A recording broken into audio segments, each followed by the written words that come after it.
श्री हरि शरणम। हमारे ब्रजमंडल की विशिष्टतम विभूति परम पूज्य अनंत श्री समलंकृत पूज्य पंडित श्री गया प्रसाद जी महाराज गिरिराज जी वाले बाबा सरकार की कृपा करुणा की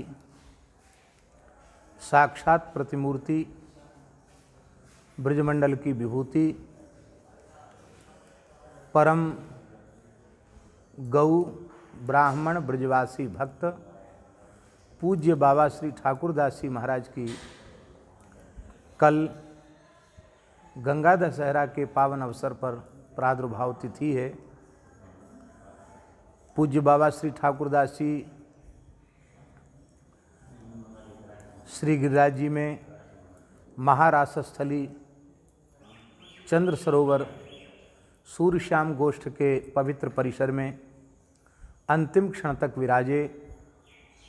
उनके सत्संकल्प से, उनके पावन मार्गदर्शन में, ब्रजवासियों के समर्पित भाव से सूर्यश्याम गौशाला की स्थापना हुई, जो आज भी ब्रजवासियों के समर्पित सहयोग से सुचारू रूप से चल रही है।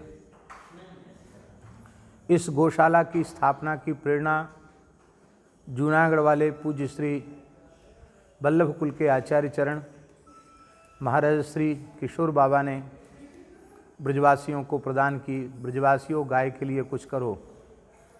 और उन पूज्य आचार्य चरण के वाक्य को बाबा श्री ठाकुरदास जी ने गंभीरता से लिया।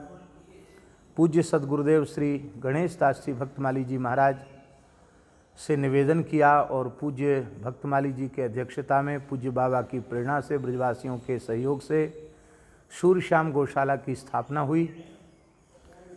पूज्य बाबा की अनन्य गो भक्ति, उन्होंने ब्रजवासियों को गाय से जोड़ा, गो सेवा से जोड़ा।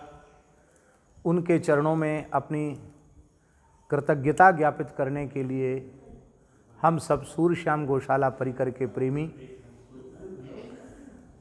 उनका दिव्य उत्सव इस बार श्री मलुक पीठ का ही एक अंग श्री यमुना मंदिर वृंदावन में बंसीवट गोपीश्वर महादेव के निकट, श्रीमन महाप्रभु जी की बड़ी बैठक जी के निकट श्री यमुना मंदिर में पूज्य बाबा श्री ठाकुरदास जी महाराज का उत्सव मना रहे हैं। यमुना जी का मंदिर अति प्राचीन है। यमुना जी की आरती किसी काल में यहीं नित्य हुआ करती थी और उस यमुना मंदिर स्थल का पुनर्निर्माण का काम, जीर्णोद्धार का कार्य पूज्य बाबा श्री ठाकुरदास जी महाराज के आशीर्वाद से श्री रश्मि भाई भीम जी यानी बड़े उदारता पूर्वक श्री यमुना मंदिर का पुनर्निर्माण किया है। सुचारू श्री यमुना जी की सेवा चल रही है। तो त्रिदिवसीय उत्सव, उसमें विद्वान भागवत के पंडित ब्राह्मणों के द्वारा भावपूर्वक और बड़ी सावधानी पूर्वक श्रीमद् भागवत का पारायण होगा। प्रथम दिवस संपूर्ण श्रीमद् भागवत का पारायण 7 पृथक पृथक ब्राह्मणों के द्वारा पूज्य बाबा ठाकुरदास जी के जन्मोत्सव के उपलक्ष्य में संपन्न होगा। तो सभी सूर्यश्याम गौशाला परिकर के सभी वैष्णवों से और श्री मलुक पीठ सेवा संस्थान न्यास के परिकर के सभी वैष्णवों से, मलुक पीठ वेबसाइट से जुड़े हुए लोगों से एवं जड़खोर गोधाम से जुड़े हुए लोगों से सबसे हमारी विनम्र प्रार्थना है कि वे YouTube के माध्यम से घर बैठे ही ये त्रिदिवसीय यमुना मंदिर के दिव्य उत्सव का लाभ लेवें। भागवत जी के पाठ की झलक भी रोज दिखाई जाएगी, यमुना जी का नित्य का दर्शन और सायंकालीन सत्संग। श्री गिरिराज महाराज की जय, श्री यमुना महारानी की जय।